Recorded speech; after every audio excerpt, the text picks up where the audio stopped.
Oh, Adonai El Shaddai, we bless and praise your holy name. Yes, None like you, Daddy. We adore you, Father. Papa, Lord, even as we share this word, we want to thank you and bless you, Lord God. That you are the word and the music, Lord God. You are the Yes. song you sing, Father. And let your sweet Holy Spirit move in a powerful, glorious faith, Father. Yes, God, Lord. Jesus, Holy Spirit, you are a beloved teacher, a wonderful comforter, counselor. Lord, we Yes. don't know anything, Lord, but it's you, teacher, lead and guide us. It's you help us to think wisely, speak wisely, and do all great things for the glory of the Lord Yeshua and the Father's glory. We pray, let His word bear a thousands of fruit in people's life and own life, Father. Thank you so much, Father. Bless and praise in Jesus' name. Amen. So last time we saw how that God showed His powerful, mighty hand, and mightily He delivered the Israelites out of 430 years from the bondage. तो पिछली बार हमने देखा कि कैसे परमेश्वर ने बहुत ही महान रूप से कैसे जो इजरायली लोगों को छुटकारा दिया उसके परमेश्वर के महान हाथ के द्वारा 430 साल की बंदगी के बाद. After 430 years, beloved. 430 साल के बाद प्रियो. But it required one thing which may look so insignificant, but it was so very powerful.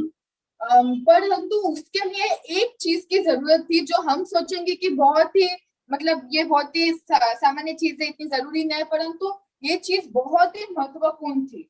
God wanted Moses to lift up his rod and divide the sea. परमेश्वर चाहते थे कि मूसा अपने जो लाठी है उसे बढ़ाकर आगे बढ़ाकर जो समुद्र है उसको विभाजित करे. And then God sent the east wind, and God was looking through the cloud of fire and smoke. Then God himself removed the chariots of the Egyptian. तो फिर वो परमेश्वर ने जो पूरब से हवा भेजी और फिर परमेश्वर उन पर निगरानी कर रहे थे जो वो धुआं और जो आग के खंबे के द्वारा, और फिर परमेश्वर ने उन रथों में से वो जो चाक था वो भी निकाला. And the Red Sea became a wall of protection for the Israelites. और जो लाल समुद्र है वो एक सुरक्षा का एक दीवार बन गया इजरायली लोगों के लिए. And graveyard to the Egyptian. और जो मिस्र के लोग हैं उनके लिए वो कब्र हो गया. How? Only when Moses lifted the hand. ये कैसे हुआ? ये तब भी हुआ जब भी मूसा ने अपना हाथ आगे बढ़ाया. Amen. So now God wants us to catapult to the next level of glory, anointing, and power. तो परमेश्वर चाहते हैं कि अभी हम भी महिमा और सामर्थ्य और शक्ति के दूसरे स्तर पर चले जाए. Amen. And the Israelites, the Egyptians said, the Lord is fighting for them. Let us flee. They could see the impact. तो ये जो मिस्री लोग हैं उन लोग ने देखा कि परमेश्वर इजरायली लोगों के साथ है, इसलिए उन्होंने कहा कि परमेश्वर उनके साथ है, हम यहाँ से भाग जाएंगे. And one thing the Lord wants Moses, why do you cry? और एक चीज है जो परमेश्वर ने मूसा को पूछी और उसको पूछा कि तुम क्यों रोते हो? March forward. उसको कहा कि तुम आगे बढ़ो. The church has to march forward. तो कलीसिया ने आगे बढ़ना चाहिए. The kingdom of God suffered violence, but the violent takes it by force. जो परमेश्वर की जो कलीसिया है उनको हिंसा सहना पड़ा, परंतु जो शक्तिशाली है वो अपने आप से सामर्थ्य से लेते हैं उसे. Hallelujah. Same thing Jesus told the disciple. Why do you cry? Don't you believe? Don't you have faith in me? तो उसी प्रकार परमेश्वर ने अपने चेलों से भी कहा कि तुम क्यों रोते हो? क्या तुम्हें मुझ पर विश्वास नहीं है? We are in Isaiah 60, I believe. मैं विश्वास करता हूँ कि हम यशायाह के 60 अध्याय में हैं अभी. Where the glory of God came upon us when we became believers, the anointing of the Holy Spirit, the glory of joy, salvation. क्योंकि जब हम परमेश्वर में मानने लगे, यीशु मसीह में मानने लगे, तभी वो जो उद्धार की खुशी हमें प्राप्त हुई और हमारे ऊपर परमेश्वर की महिमा उतरी. And now we see darkness, gross darkness over the earth. परंतु अभी हमें अंधकार दिखता है, घोर अंधकार दिखता है बाहर धरती पर. But Isaiah 63 says, His glory will be seen upon you. परंतु यशायाह के 60 अध्याय में कहता है कि परमेश्वर की महिमा जो है वो तुम्हारे ऊपर दिखेगी. God wants to show his glory over his children upon the church to the principality and power of the darkness. तो परमेश्वर चाहते हैं कि वो अपनी महिमा और अपने सामर्थ को दिखा सके अपने कलीसिया और अपने बच्चों पर जो शत्रु है उसे. Now, how can we activate this glory, or how can we manifest this glory in our lives? तो हम ये जो महिमा है उसे हमारे जीवन में लागू कैसे कर सकते हैं, उसे हमारे जीवन में भी प्रकट कैसे कर सकते हैं. It is a little sensitive. Listen carefully. ये जो बात है ये बहुत ही गंभीर बात है, आप गौर से सुनिए. Now, beloved, Israel has a problem. तो प्रियो, अभी यहाँ पर इजराइल के साथ एक समस्या है. The church has a problem. कलीसिया की भी एक समस्या है. God has a problem. परमेश्वर की भी एक समस्या है. That's why I say listen carefully. इसलिए मैंने कहा कि आप गौर से सुनिए. What is Israel's problem? Israel की समस्या क्या है? Unbelief. अविश्वास. They believe in only God the Father. They don't believe in Yeshua. They don't believe in the finished work of the cross of Calvary. They don't believe in the Holy Spirit. उन लोग केवल परमेश्वर पिता में विश्वास करते हैं, पर उन लोग यीशु मसीह में विश्वास नहीं करते. यीशु मसीह ने जो क्रूस पर काम किया उसमें विश्वास नहीं करते, और उन लोग पवित्र आत्मा में भी विश्वास नहीं करते हैं. Jesus came to Israel. He cried. He said, Jerusalem, Jerusalem, like a mother hen, I want to bring you under my wings, but you would not listen to me. तो ये जब यीशु मसीह ने रोया और यीशु मसीह ने कहा, यरूशलेम यरूशलेम, मुझे तुमको मेरे पंखों के नीचे रखना था, परंतु तुम उन्होंने नहीं सुनी परमेश्वर. God the Father sent his son Yeshua to the house of Israel, beloved. और परमेश्वर पिता ने जो है यीशु मसीह उसके बेटे को इजराइल के घराने में भेजा. Jesus said, I've come to the house of Israel. यीशु मसीह ने कहा कि मैं इजराइल के घराने के लिए आया हूँ. He said, I'm a Jew. यीशु मसीह ने कहा कि मैं यहूदी हूँ. They did not accept him. परंतु उन्होंने यीशु मसीह को नहीं स्वीकारा. Anyway, they are God's chosen one. They are his firstborn. वो परमेश्वर के चुने हुए उसके पहलौठे हैं. And Psalm 122 verse 5 to 8 says, to pray for the peace of Jerusalem. तो भजन संहिता 132 में लिखा है. Psalm 122 verses 5 to 8. ओके, 122 में भजन संहिता 122 में लिखा है verse 5 to 8. 5 से 8 वचन में लिखा गया कि pray for the peace of Jerusalem. यरूशलेम की शांति के लिए प्रार्थना करना. May they prosper those who love you. और जो तुमसे प्यार करते हैं उनकी उन्नति हो. Hallelujah. Because everything is centered around Israel. क्योंकि जो भी चीजें हैं वो इजराइल में ही केंद्रित की गई है. That's why it says, peace be within your walls and prosperity be within your palaces. इसलिए कहते हैं कि तुम्हारे दीवारों में शांति हो और तुम्हारे महलों में उन्नति बने. So, what I want to say that Israel is chosen one, is the firstborn. We are the grafted branch. We are the adopted ones. तो जो इजराइल है वो पहलौठा है, और हम लोग जो है वो चुने हुए हैं, और हम लोग जो है वो जोड़े गए हैं, हम लोग जो है वो गोद लिए गए हैं. Because God brought Israel as a prototype for the nation of the world, that he could impact the nation of the world to him through Israel. क्योंकि परमेश्वर ने जो है वो इजराइल को एक आदि रूप के समान लेके आया, ताकि वो इजराइल के द्वारा हमें दर्शा सके. Hallelujah. Now, what is the issue of the church? अभी कलीसिया की समस्या क्या है? There is the born again, the believers. जो विश्वासी लोग हैं, जो नए जन्मे लोग हैं. The whole Bible is God's full counsel, beloved.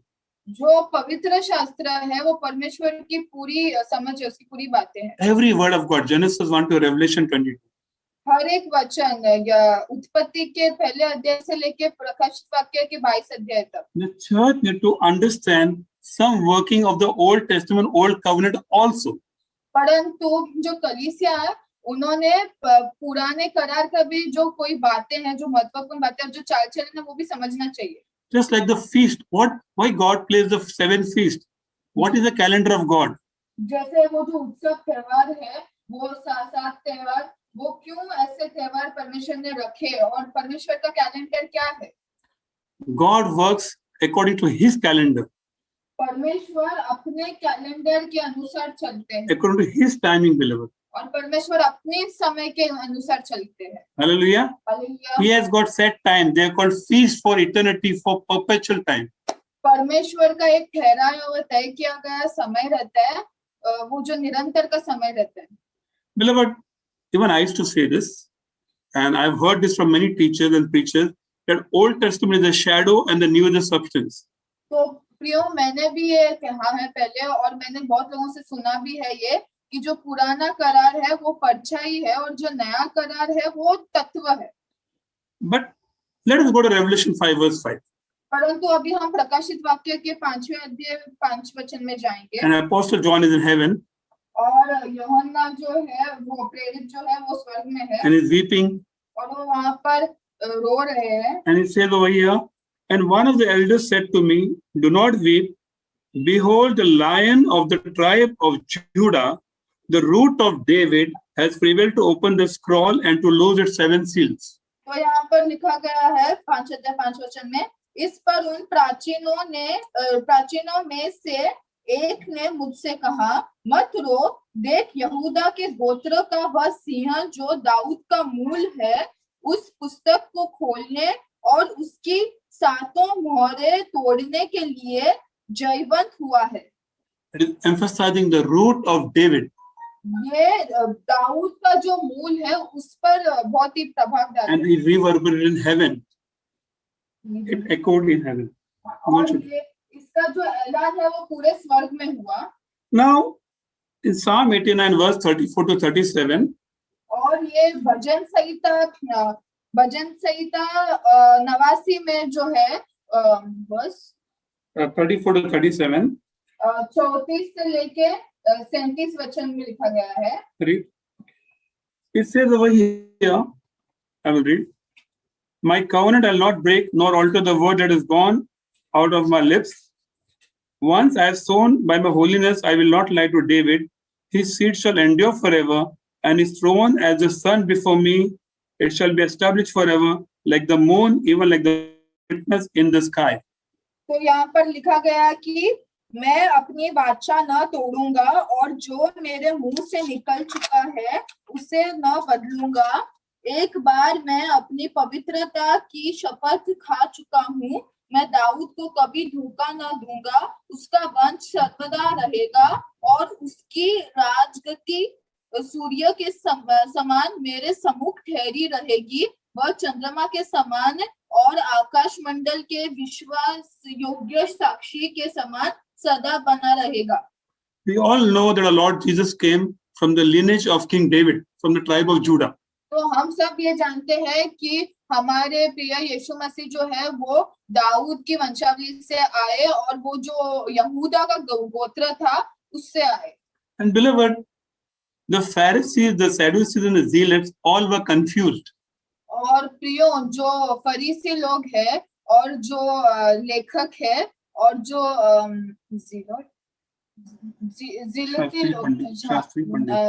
जो शास्त्री है, उन लोग बहुत गड़बड़ी में आ गए थे। Because they were expecting the Son of God to come from the Levites. क्योंकि वो सोच रहे थे कि परमेश्वर का पुत्र जो है वो लेवी लोगों में से आएगा। And Jesus was breaking the Sabbath, and he came from the tribe of Judah. और यीशु मसीह जो था उसने सप्त के दिन का उल्लंघन किया और वो यहूदा के गोत्र से आए। So they couldn't understand this. तो इसलिए उन्हें ये बात समझ नहीं आ रही थी। But that is God did wisdom understanding, because He has chosen the fool to shame the elect. परंतु ये परमेश्वर की महान बुद्धि है, क्योंकि परमेश्वर ने एक मूर्ख व्यक्ति को चुना है जो महान लोग हैं उनको शर्मिंदा करने के लिए। And the simple people could recognize Jesus very easily. They said, "Your Lord, your Savior," and they were all blessed. परंतु जो साधारण लोग हैं उन्होंने यीशु मसीह को बहुत अच्छे से पहचान लिया। उन्होंने कहा कि तुम प्रभु हो, तुम हमें उद्धार करता हो। Now, as I was studying even the life of Joseph and comparing to Jesus and the other people also, I was so surprised that the standard of King David is very, very superior, exception of one area. Other, it was amazing. तो जब भी मैं पढ़ रहा था और जब भी मैं यूसुफ की तुलना कर रहा था यीशु मसीह के साथ, और जब भी मैं क्षमा कीजिए दाऊद के साथ तुलना कर रहा था यूसुफ की, और फिर मैं दाऊद के बारे में भी पढ़ रहा था, तो मैंने देखा कि दाऊद का जो स्तर था वो बहुत ही ऊंचा स्तर था। एक चीज को छोड़कर बाकी चीजों में उसने बहुत ही ऊंचा स्तर रखा था। As I always tell you to ask why, what, when, where. So the Holy Spirit will give you more deeper understanding, deeper revelation. तो मैं जैसे आपसे हमेशा कहता हूँ कि हमेशा हमें पूछना चाहिए क्या, क्यों, कब, कैसे। तो वैसे जब भी हम सवाल करते हैं तभी परमेश्वर हमें पवित्र आत्मा हमें और गहराई से प्रकाशन देता है। Why is called the son of David? Why not called the son of Abraham? Why not called the son of Moses? Or why is called the son of David? तो यहाँ पर वो ऐसा सवाल पूछ सकते हैं कि उसे दाऊद का पुत्र क्यों कहा गया, उसे मूसा का पुत्र, इब्राहिम का पुत्र या किसी और का, याकूब का पुत्र क्यों नहीं कहा गया है। See, let's read away Luke 1:32-33. तो आइए हम लूका का पहला अध्याय 31 वचन से लेके 33 वचन तक पढ़ें। This is over here. Luke 1:32-33. He will be called great and will be called the Son of the Highest, and the Lord God will give him the throne of his father David, and he will reign over the house of Jacob forever. Of his kingdom there will be no end. Luke 1:32-33. तो यहाँ पर लिखा गया है कि वह महान होगा और परम प्रधान का पुत्र कहलाएगा, और प्रभु परमेश्वर उसके पिता दाऊद का सिंहासन उसको देगा, और वह याकूब के घराने पर सदा राज्य करेगा, और उसके राज्य का अंत न होगा। Amen. So Lord Jesus has to come on his earth, take the throne of King David, okay, and then that is the one thing. Then he'll rule over the house of Jacob, which he has not done. Then his kingdom will be all over the earth. Lord Jesus will take the throne of King David, then he'll rule over the house of Jacob, and then over all the earth. तो परमेश्वर जो है वो आकर उसने दाऊद का जो सिंहासन है उसे लेना है, और फिर उसके बाद वो याकूब के घराने पर राज करेगा, जो परमेश्वर ने पहले नहीं किया, और फिर वो पूरे दुनिया में राज करेगा। In John 19:30, Jesus said, "Father, it is finished."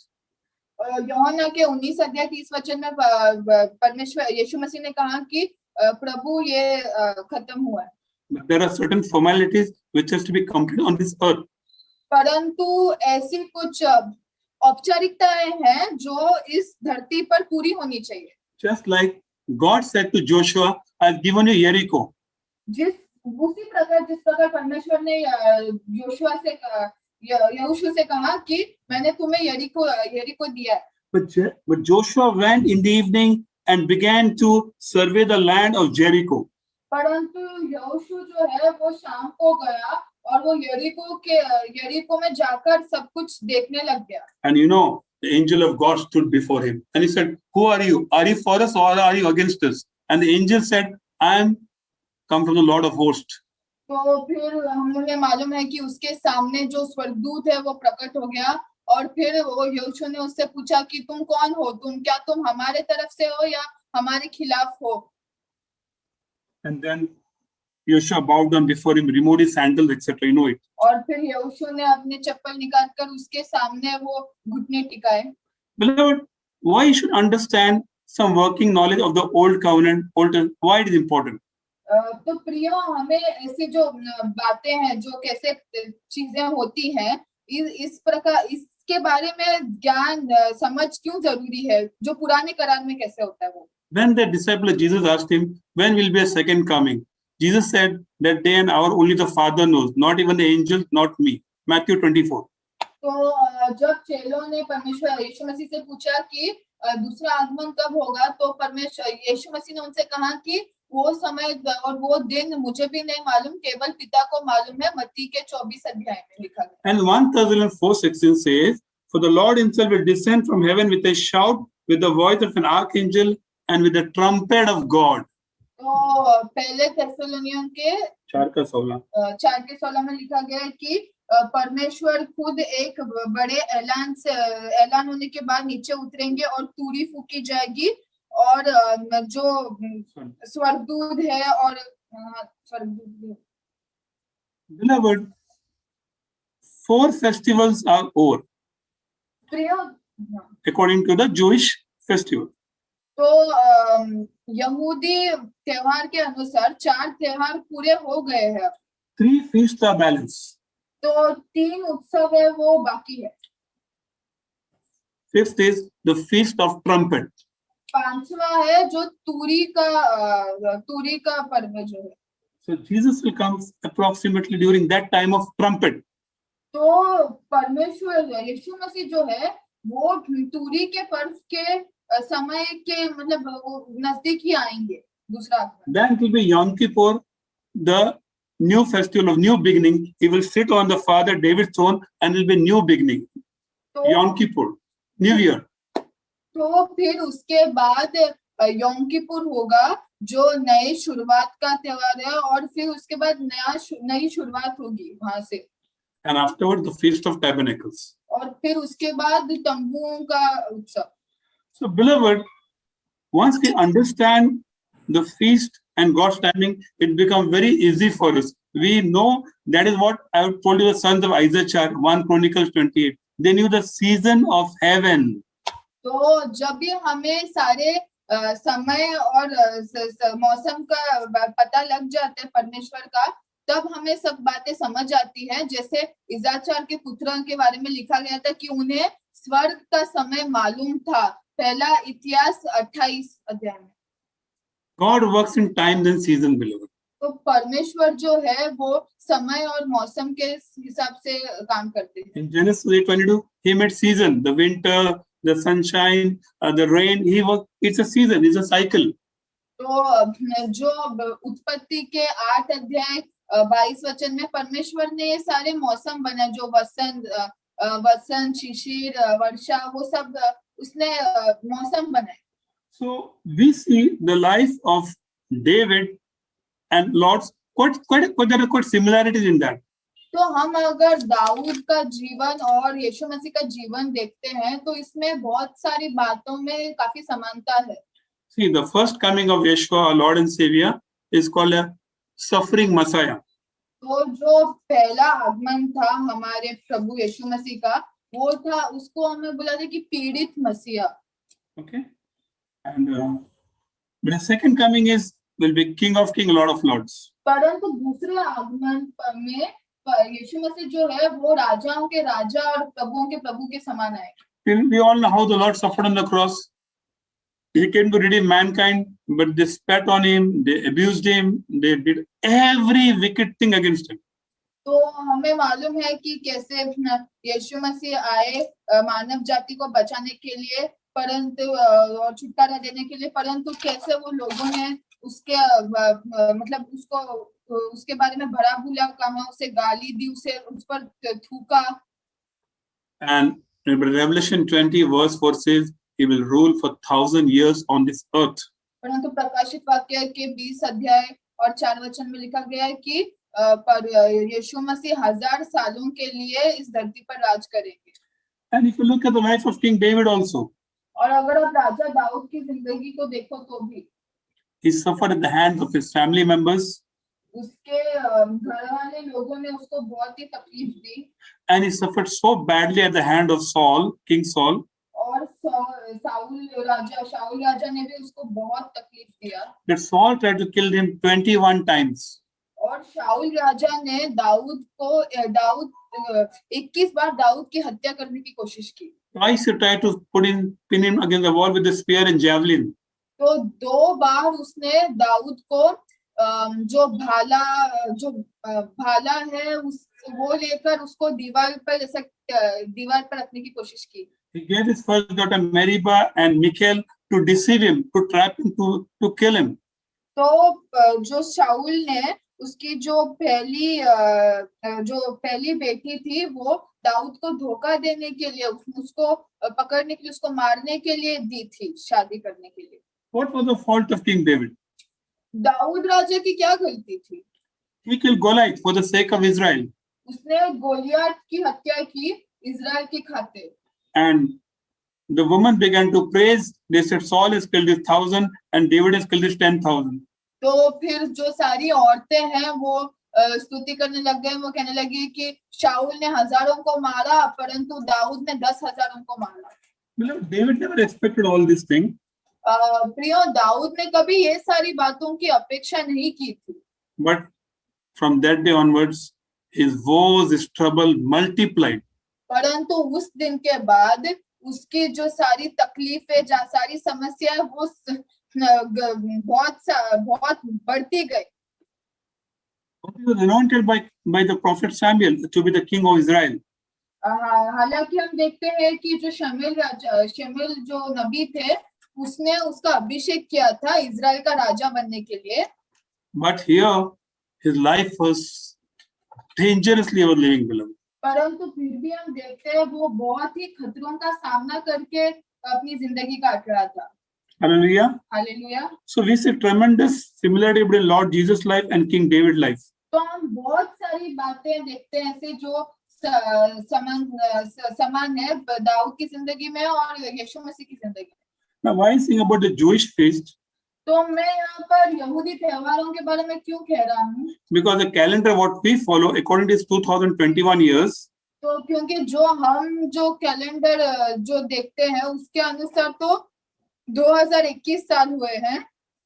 But according to the Jewish calendar, it is 5,781 years. परंतु जो यहूदी कैलेंडर के हिसाब से 4,000 साल 5,781 5,781 साल पूरे हुए। 5,781. 5,781 साल। There's a difference of 219 years. यहाँ पर 219 सालों का अंतर है। So, if you understand God's timing, also we see the Jewish people, they were killed, assaulted, murdered by all over the earth, by Romans, Assyrians, Egyptians, everybody. But yet today, they have not forgotten the Jewish language. तो हम देखते हैं कि what did you say? The Jewish people, they were killed, murdered, assaulted last 6,000 years by Egyptian. तो हम यहाँ पर देखते हैं कि जो यहूदी लोग हैं उन्हें मतलब उन्होंने वो बिखर गए हैं और उनकी हत्या की गई है और मतलब उन्होंने बहुत ही तकलीफ सहा, बहुत ही पीड़ा सही है। उनको मिस्री लोगों ने तकलीफ दी है, रोमियो लोगों ने तकलीफ दी है, असीरी लोगों ने तकलीफ दी है पिछले 6,000 सालों से। परंतु उन लोग जो यहूदी भाषा है वो नहीं भूले हैं अब तक। Although they got scattered over all the earth, वो सारे जगह में बिखर गए, but they never forgot the Hebrew language. परंतु वो कभी भी इब्रानी भाषा नहीं भूले। Beloved, the Hebrew language is so wonderful. It is so powerful. It is very, very blessed and glorious language. प्रिय, ये जो इब्रानी भाषा है वो बहुत ही खूबसूरत भाषा है, बहुत ही शक्तिशाली भाषा है। The prayer which we say in Numbers 6:24-26, the Lord bless you and the Lord keep you and the Lord make his face shine upon you. I will just say some Hebrew of that same prayer. In Hebrew, you will be amazed to hear and it will bring such confidence when you understand the meaning of this prayer. तो ये जो गिनती 6:24 वचन में जो प्रार्थना दी गई है वो इतनी खूबसूरत प्रार्थना है। मैं आज आपको उसका यहूदी अर्थ में वो प्रार्थना बताऊंगा। ये बहुत ही सुंदर प्रार्थना है। Okay, see, it goes like this. We say the Lord bless you. हम तो कहते हैं कि परमेश्वर तुम्हें आशीष दे, तो ये प्रार्थना ऐसे की जाती है। In Hebrew it says, Yahweh, your heavenly Father, kneel before you. यहाँ पर ऐसा कहा गया है, ये प्रार्थना में ऐसा कहा गया है कि यावे तुम्हारा स्वर्गीय पिता तुम्हारे सामने घुटने टेकता है, Making himself available to you as a heavenly Father. वो तुम्हारे लिए स्वर्गीय पिता के रूप में उपलब्ध होता है, So he can bestow upon you his promises and gifts. ताकि वो आप पर उसके वादे और उसकी जो भेंट है वो न्यौछावर कर सके। Can you imagine a heavenly Father kneeling before us? What do you think it is? क्या How much he loves us? क्या आप इस बात की कल्पना कर सकते हो कि स्वर्गीय पिता हमारे सामने घुटने टेकता? मतलब इसका मतलब ये है कि कितना वो हमसे प्यार करता है। Jesus said about the prodigal son, the father went and embraced the prodigal son. He ran to him. तो यीशु मसीह ने वो जो हाँ, गुमराह पुत्र है, उसके बारे में कहा कि उसका पिता कैसा भागकर उसको गले लगाने के लिए गया। In Zephaniah 3:17 says, your God will sing over you. He'll make a love song over you. और जफन्याह के 3 अध्याय 17 वचन में क्या गया कि तुम्हारा परमेश्वर तुम्हारे ऊपर गाता है और तुम्हारे लिए वो प्रेम का गीत लिखता है। Hallelujah. Hallelujah. Just understand how much our Father loves us if you understand the meaning in Hebrew.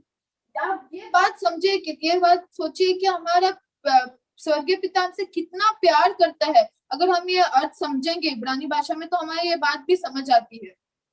And the second verse says, and keep you. और दूसरा वचन हम कहते हैं कि और तुम्हें बनाए रखे। The meaning in Hebrew says like this, and guard you with a hedge of thorny protection that will prevent Satan and all your enemies from harming you. और यहाँ पर हम ऐसा लिखते हैं कि इब्रानी उसमें अर्थ है कि वो तुम्हें जो कांटेरे बाड़ा बनाकर तुम्हें सुरक्षा देता है तुम्हारे सारे शत्रु और दुश्मनों से। May you protect your body, soul, mind and spirit and your loved ones and all your possessions. और यहाँ पर लिखा गया कि वो तुम्हारे मन आत्मा शरीर को सुरक्षित रखे और तुम्हारी सारी संपत्ति को भी सुरक्षित रखे। Hallelujah. Hallelujah. Then the third verse, what we say in English, the Lord make his face shine upon you. और तीसरा वचन जो हम अंग्रेजी में कहते हैं कि प्रभु तुम पर अपना तेज चमकाए। Now see what is the meaning in Hebrew. तो इसका इब्रानी में अर्थ देखते हैं हम। May Yahweh, he who exists, illuminate the wholeness of his being toward you. तो यहाँ पर ऐसे देखते हैं कि यावे जो जिसका अस्तित्व है वो अपने पूरे Illuminate the wholeness of his being toward you. हाँ, अपनी संपूर्णता को तुम्हारे पर हाँ, अपने संपूर्णता को तुम्हारे लिए प्रकट करे। Continually bring it to order so that you will fulfill your God-given destiny and purpose. निरंतर तुम्हें अनुशासन दे ताकि तुम जो परमेश्वर ने दी गई योजना और मकसद को पूरा कर सको। Amen. It's a long prayer. I have just showed you half the meaning of it. ये बहुत ही लंबी प्रार्थना है, मैंने केवल आपको आधी प्रार्थना बताई है। But beloved, the meaning is so wonderful. Once you know that, our faith goes to the next level. तो प्रिय परंतु ये बहुत ही सुंदर प्रार्थना है। जब हम ये प्रार्थना को समझते हैं तो हमारा विश्वास जो है वो दूसरे स्तर पर चले जाता है। That God is accepting me, that I'm God beloved, that God is thinking good about me, that he embraces me, he puts all his blessing over my life, he's ready to bless me and to take me to the next level. I'm chosen one. We come out of all fear and negativism is gone when we understand the meaning of this prayer. कि परमेश्वर हमसे प्यार करता है, हम परमेश्वर के प्रिय है, उसने हमें स्वीकारा है और वो मेरे बारे में सोचता है और मेरी भलाई, हाँ, मेरे बारे में सोचता है और फिर हमारी जो समझ है वो अगले स्तर पर जाती है। Hallelujah. Hallelujah. Amen. Now we just saw a little glimpse of it. Okay. So if we understand God's festival and something of the working knowledge of Old Covenant Hebrew, it will be a blessing to us. तो हमने केवल छोटी झलक देखी, परंतु अगर हम पुराने करार के वादे, पुराने करार का वाचा और पुरानी करार की बातें समझ सके और इब्रानी भाषा समझ सकेंगे तो ये हमें आशीष लेकर आएगी हमारी जिंदगी। I believe Israel, that is why, although it has got so much of persecution, and yet it is so strong because they know their God beloved.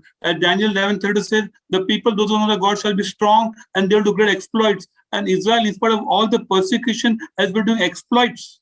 तो यहाँ पर ऐसा है कि जो यहूदी लोग हैं, वो इजरायली लोग जो है वो इतने सताव के बावजूद उन लोग जो परमेश्वर ने रखा हुआ काम करते हैं, क्योंकि ऐसा लिखा गया दानियेल में कि जो परमेश्वर अपने परमेश्वर को जानते हैं वो महान, वो बड़ी बातें करेंगे। Hallelujah. Hallelujah. Now, so we saw the little problem of Israel. We saw the little problem of church, which it's not. We can easily just, this is a revelation to understand that if you work on this area, we'll be blessed. The church will be blessed. The kingdom of God will grow on this earth, beloved. तो हमने जो छोटी समस्या है जो कलीसिया के साथ है वो देखी और जो इजरायली लोगों के साथ है वो देखी, तो ये इतनी बड़ी बात नहीं, ये क्यों मैं बता रहा हूँ ताकि आप समझ सके और आप इस पर काम कर सके, ताकि हम बढ़ सके इस धरती पर, हम परमेश्वर का राज्य बढ़ा सके। Now, God also has got a burden or a problem, we can say. तो परमेश्वर को भी एक समस्या है या एक बोझ है. Is heaven a problem? No. क्या स्वर्ग में कोई समस्या है? नहीं. Heaven is giving total joy to Heavenly Father and Lord Jesus Christ, both to the Father and the Son. स्वर्ग जो है वो पूरी तरीके से परमेश्वर पिता और यीशु मसीह को या पुत्र को खुशी देती है. What is the problem for God, or what is the issue for God? तो परमेश्वर के लिए कौन सी समस्या है? कौन उसे तकलीफ दे रहा है? Earth is the problem. Mankind is a problem. धरती जो है वो समस्या है. जो मानव जाति है वो एक समस्या है. When Jesus came on earth, जब यीशु मसीह इस धरती पर आए, he said, "Come to me," in Matthew 11:28, "Come to me, all those heavy burden and laden, and come to me, I'll give you rest." तो वहां पर यीशु मसीह ने कहा मत्ती 11:28 में कि आओ मेरे पास जो बोझ से दबे हुए लोग हो और मैं तुम्हें विश्राम दूंगा, शांति दूंगा. And in 28:29 it says, "Take my yoke upon you, for my burden is easy and my yoke is light." और 28 और 19 वचन में लिखा गया कि 29 वचन में लिखा गया कि मेरा मेरा जुआ अपने आप पर लेना, और बोझ, मेरा जुआ जो है वो आसान है और मेरा जो बोझ है वो हल्का है.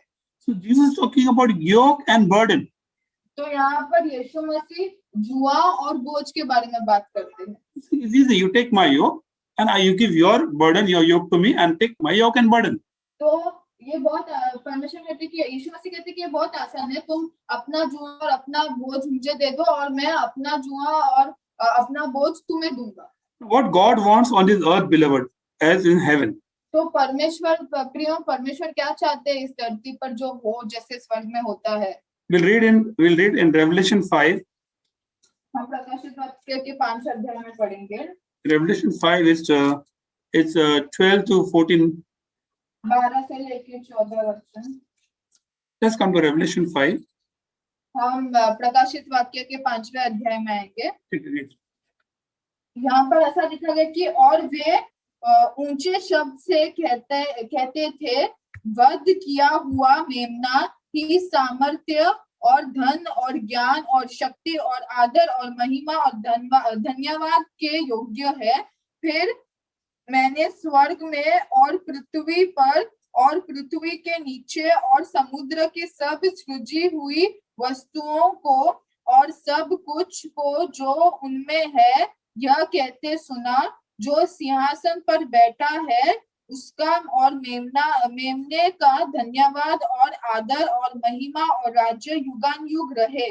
और चारों प्राणियों ने आमीन कहा और प्राचीनों ने गिरकर दंडवत किया. Now this is seen in heaven. तो ये जो चित्र है वो स्वर्ग में है. And Jesus taught in our Father, he said, "Your kingdom come, your will be done on earth as in heaven."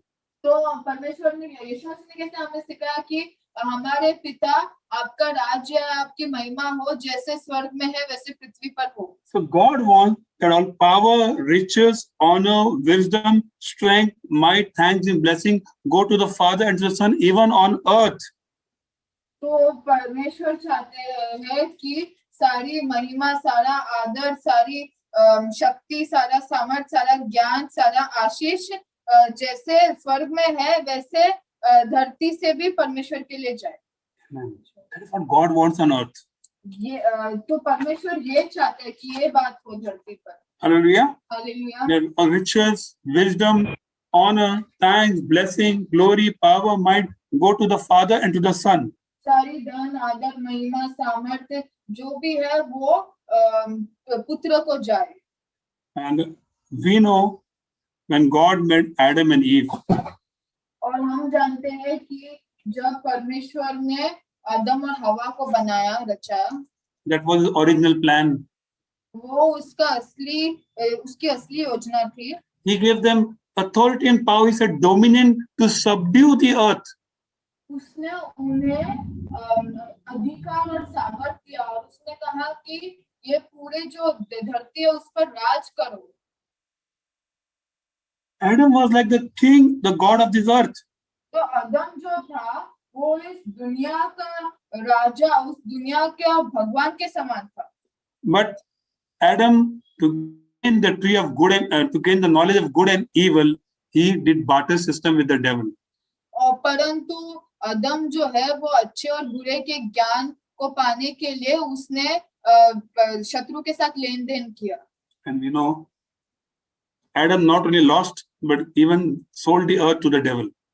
परंतु हमें मालूम है कि अदम केवल हारा नहीं परंतु उसने पूरा जो धरती है वो शैतान को बेच दी. But praise God for our Lord and Savior Jesus Christ, who became the Son of Man, left a glory in heaven, became just a common man on this earth, and he brought us back to that glory again.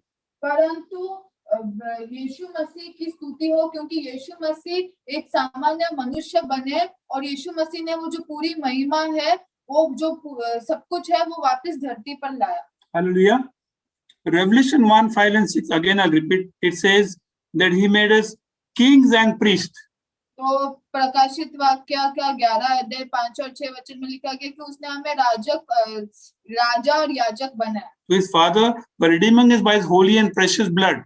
उसके पिता के लिए और उसके लहू से हमें छुटकारा दिया, उसके मूल्यवान लहू से. I used to always think, why is kings first and priest afterward? It should have been priest first and then king afterward.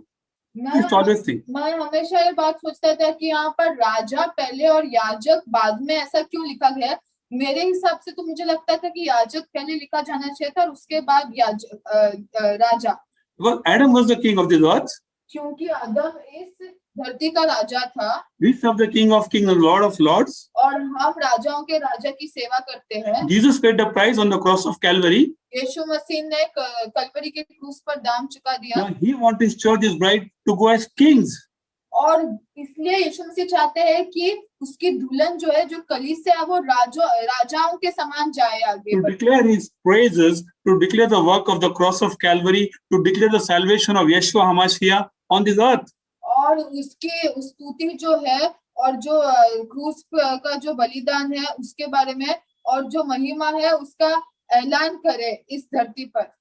Also he gave us the kingly heavenly language, praying in the tongue. That's the heavenly kingly language.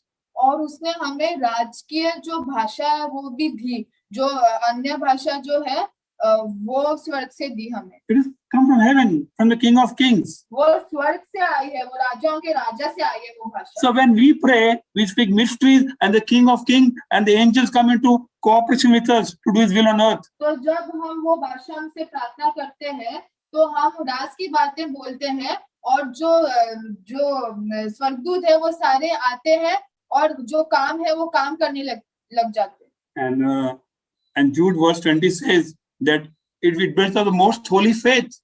और यहूदा के 20 वचन, Yes. और यहूदा के 20 अध्याय में लिखा गया है कि वो उसके कारण हमारा जो विश्वास है वो बढ़ता है. So we move as sons of God, as kings on this earth. तो हम राजा के समान चलते हैं, हम बेटे हैं पर हम राजा के समान चलते हैं, परमेश्वर के राजा. A small testimony I'll tell you. मैं आपसे छोटी गवाही बांटूंगा. Pastor Soto used to take us for the morning walk. We used to go praying in tongues. सौतर Paswan हमें जो सुबह का वॉक के लिए लेके जाते थे जहाँ पर हम अन्य भाषा में प्रार्थना करते थे. So as we used to go parallel to the railway tracks, that is this Naya Nagar. तो हम जो रेलगाड़ी के पटरी के निकट चलते थे. The road was dirty and it was smelling very bad. तो वो जो रास्ता था वो वहाँ से बहुत ही गंदी बदबू आती थी. And we used to pass the road praying in tongues. और हम उस रास्ते पर चलते थे अन्य भाषा में प्रार्थना करते And suddenly, as the Holy Spirit told me, I declared, I said, Lord, let there be nice road and let there be nice flowers over here. तो मैं जैसा चल रहा था वहाँ पर मुझे पवित्र आत्मा से लगा कि ऐसे ऐलान करूं कि यहाँ कि प्रभु यहाँ पर ये सब कुछ साफ हो जाए और यहाँ पर फूल उगने लगे. Next time when we went, I was shocked. अगली बार जब मैं गया मैं चौंक गया. The road was fully made and there was mud on the side and they had put flower pots over there. और जो रास्ता है वो पूरी तरीके से उसकी मरम्मत की गई और रास्ते के बाजू में पौधे लगाए गए, फूलों के पौधे. So God wants His sons and His daughters to take His word, declare His word, His promises, His blood, speak in tongues, and give Him the glory, honor, and praise and worship. तो परमेश्वर चाहते हैं कि उसके बच्चे जो है उसका वचन ले, उसके जो लहू ले और जो ऐलान करे और स्तुति और आराधना करे। Beloved, what I see that David killed the lion and the bear. प्रियो, मैं यहाँ पर क्या देखता हूँ कि दाऊद ने जो है वो सिंह और भालू को मारा And then he became a national hero after killing Goliath. और फिर वो राष्ट्रीय हीरो के समान हो गया जब भी उसने गोलियत की हत्या की। So, beloved, we also have to, in order to kill the lion and the bear, और प्रियो, तो अगर हमें भी भालू और सिंह को की हत्या करनी है, we need to make our prayer life very strong. उसके लिए हमें अपना प्रार्थना का जीवन बहुत ही मजबूत बनाना है And the word life very strong. और वचन का जीवन को भी बहुत मजबूत बनाना है। Pastor Sort always tells the word. Yes, yes, word. And the prayer life, the both, you can kill with one and kill a lion, with one you kill the bear, and then again you go and kill Goliath. तो इसके हमें पासवान स्वातर हमेशा कहते हैं कि वचन वचन वचन, तो वैसे हम एक हाथ से फिर भालू को मार सकते हैं, दूसरे हाथ से सिंह को मार सकते हैं और फिर आगे जाकर गोलियत को भी मार सकते हैं। You know, beloved, आप जानते हो प्रियो, in the Old Testament, there were 613 laws. तो पुराने करार में प्रियो 613 जो नियम थे। Listen carefully. ध्यान से सुनिए। Now, we always say we are under grace. We should know also what is the law. Then you'll enjoy grace more and you'll be very thankful to God for grace. तो अगर हम हमेशा कहते हैं कि अनुग्रह अनुग्रह अनुग्रह, पर हमने नियम को भी समझना चाहिए ताकि जब हम नियम समझेंगे तभी हमें अनुग्रह का मूल्य समझ में आएगा और हम अनुग्रह का लुत्फ उठा सकेंगे। 248 law says, do this, do this, do this. तो जो 248 वाला जो नियम है वो कहता है कि ये करो ये करो ये करो। Thou shalt love the Lord thy God, thou shalt honor thy father and mother, thou shalt keep the Sabbath. In Exodus 20 it says. तो वहाँ पर लिखा है कि तुम अपने माता पिता से प्यार करोगे, तुम अपने परमेश्वर के का आदर करोगे वगैरह वगैरह। 365 says don't do those things. और 365 जो है वो कहते हैं कि वो चीजें मत करना। Thou shalt not lie, thou shalt not steal, thou shalt not murder. Don't. तो कि झूठ मत बोलना, हत्या मत करना। Beloved, so 248 says do, 365 says don't do, total 613 laws. तो 248 जो नियम है उसमें कहते हैं कि मत करो, क्षमा कीजिए, करो, और 365 नियम में लिखा गया कि मत करो, तो कुल मिला के 613 नियम। When a person was sick, he used to go to the priest. तो जब एक इंसान जब वो बीमार पड़ता था तो वो याजक के पास जाता था। And the priest would check that sickness, disease, and know which law he had to do, did not do, and which he was supposed to not do, he did it. तो वो फिर जो याजक है वो ये इस बात को जांचता था कि ये जो मनुष्य है उसने कौन से नियम को जो नहीं करना था वो किया है, और जो नियम में जो कौन सी बात ऐसे जो करनी चाहिए वो नहीं की है। Because God gives special ability to the high priest during this time. क्योंकि परमेश्वर ने जो है वो एक बहुत ही खूबसूरत उनको एक योग्यता, क्षमता दी थी कि वो समझ सके। And afterward, that person would obey the law, or what if he should not do, he repented, he was immediately healed. और फिर वो जो मनुष्य है वो क्षमा मांगता था और जो नियम है वो जैसा लिखा है वैसा उसका नियम का पालन करता था और फिर You see, beloved, I think so.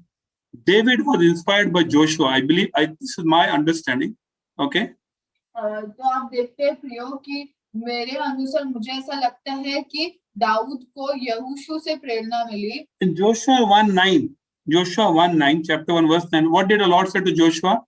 यहोशू के पहले अध्याय 9 वचन में परमेश्वर ने यहोशू से क्या कहा? Have I not commanded you? क्या मैंने तुम्हें आज्ञा नहीं दी है? Be strong.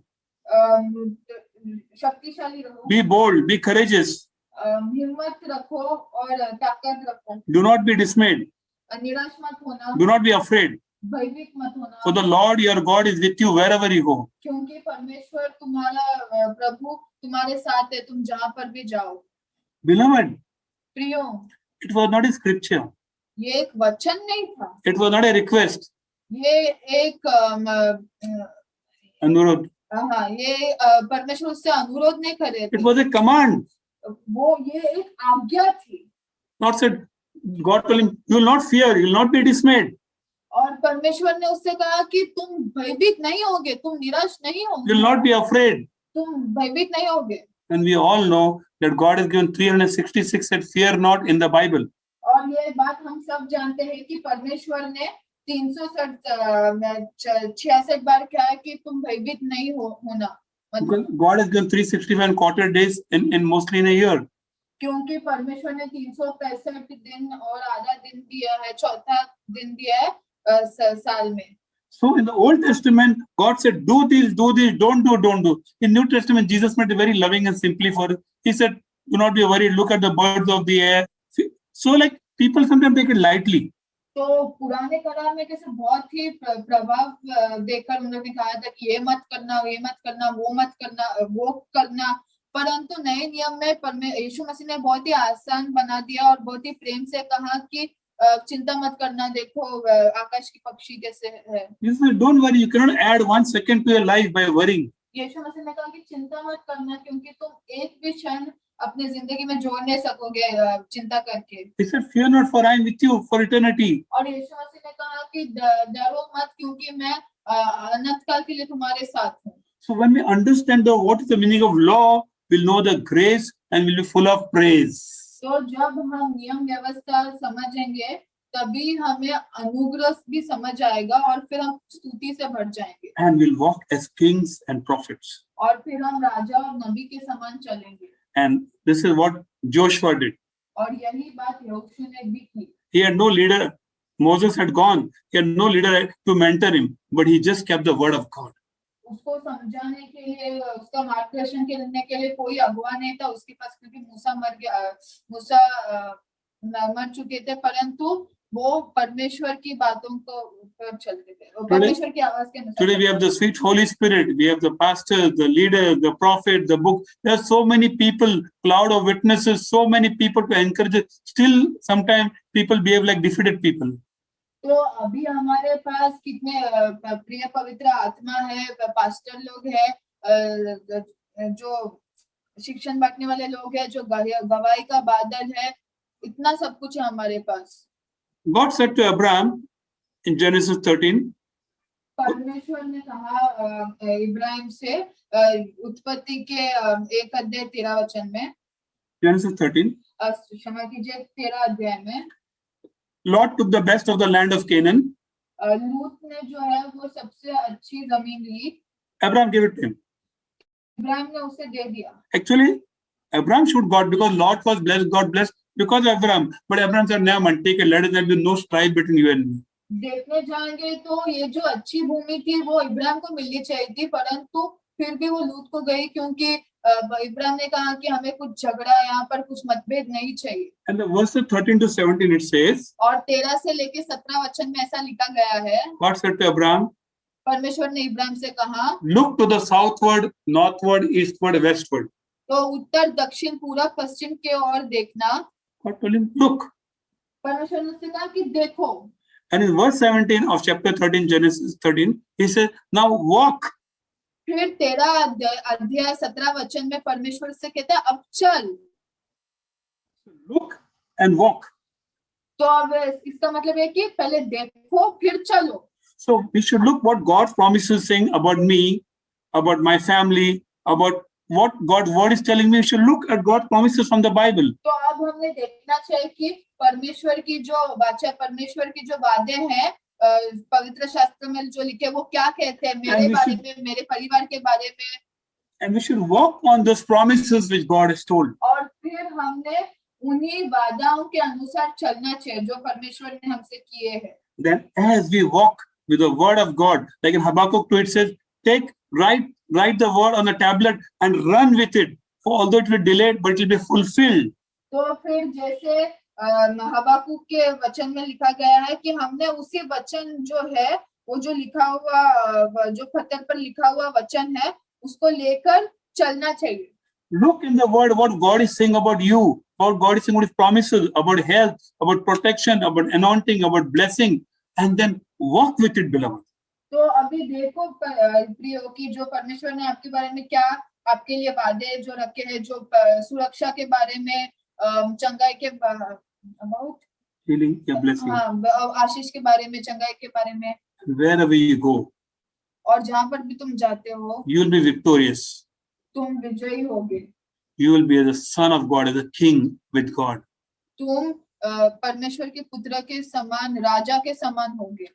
This scripture has, I feel a little jealous sometimes, of this scripture. ये वचन जब भी मैं पढ़ता हूँ तो मुझे थोड़ी जलन महसूस होती है। God said to Joshua in Joshua 1:5, परमेश्वर ने यहोशू से कहा, यहोशू के पहले अध्याय 5 वचन में, no man will be able to stand before you. कोई मनुष्य तुम्हारे सामने खड़ा ना रह पाएगा। Wherever you go, जहाँ पर भी तुम जाते हो that land will become yours. वो भूमि तुम्हारी हो जाएगी। As I was with Moses, so I am with you. जैसा मैं मूसा के साथ था उसी समान मैं तुम्हारे साथ भी हूँ। This is Old Covenant, Old Testament. ये तो पुराने करार में लिखा गया है। We have the sweet Holy Spirit all the time with us. अभी हमारे पास पवित्र आत्मा पूरे समय है। We have the angels of God all the time with us. They don't sleep or take rest. हमारे साथ परमेश्वर के स्वर्गदूत है पूरे समय, वो कभी सोते नहीं, वो आराम नहीं करते। Beloved, we need to decree and declare the word of God, the promises of God, what the Bible speaks about you and me. We should speak that in every situation, to everything. तो हमने ये जो परमेश्वर के वचन, परमेश्वर के वादों का ऐलान करना चाहिए, उनकी घोषणा चाहिए। हमें हर समस्या, हर परिस्थिति में इनको ऐलान करना चाहिए, इसकी घोषणा करनी चाहिए। Look in the word what God speaks about you. वचन में देखो परमेश्वर तुम्हारे बारे में क्या कहता है, and then walk with it. और फिर उसके अनुसार चलना। Take your vision and run with it.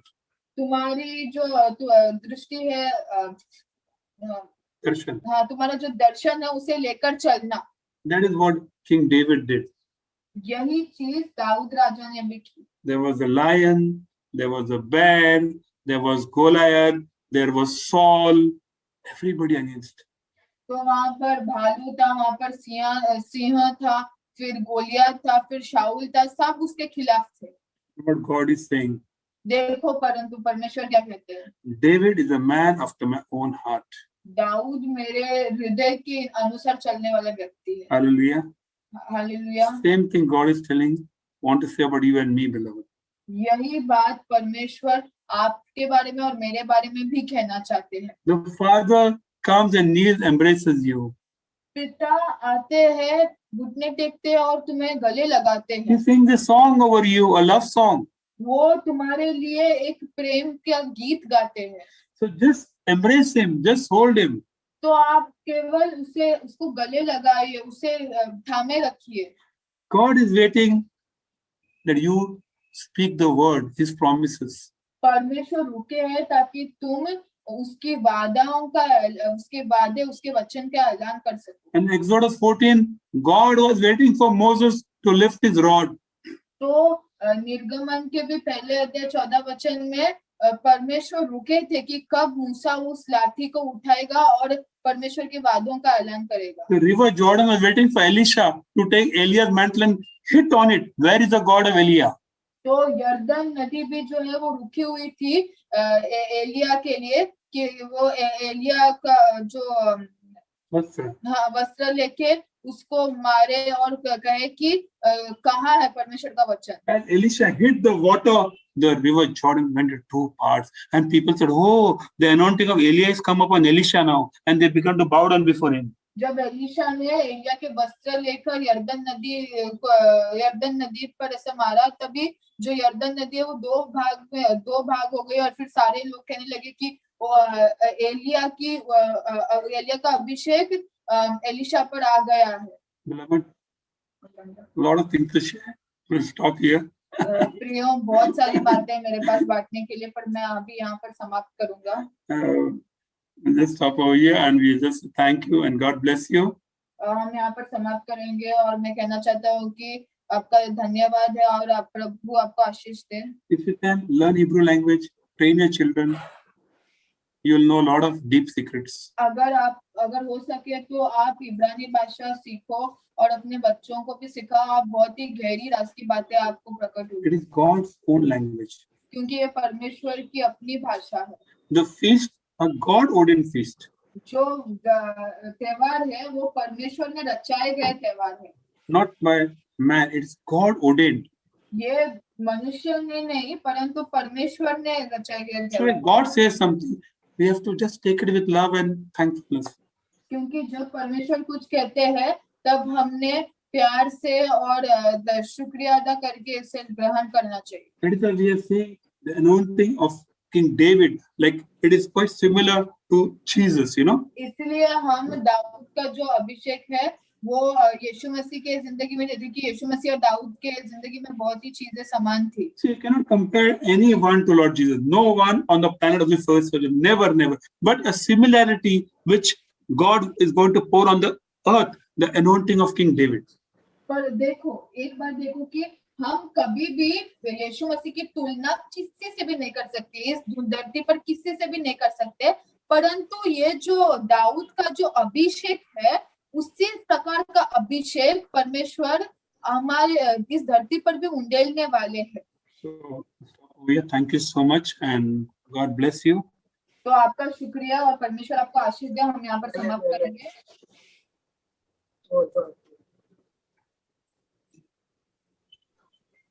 You're there? Yes, Pastor. Now may the Lord bless you and keep you. प्रभु तुम्हें आशीष दे और तेरी रक्षा करे. May the Lord make his face shine upon you, be gracious to you. प्रभु तुम पर अपना मुख का प्रकाश चमकाए और तुझ पर अनुग्रह करे. May the Lord lift up his countenance upon you and give you peace. प्रभु अपना मुख तेरी ओर करे और तुझे शांति दे. In Jesus' name. यीशु मसीह के नाम से. Amen. Amen. Be blessed each one of you in Jesus' name. Bless each one of you. You and be blessed.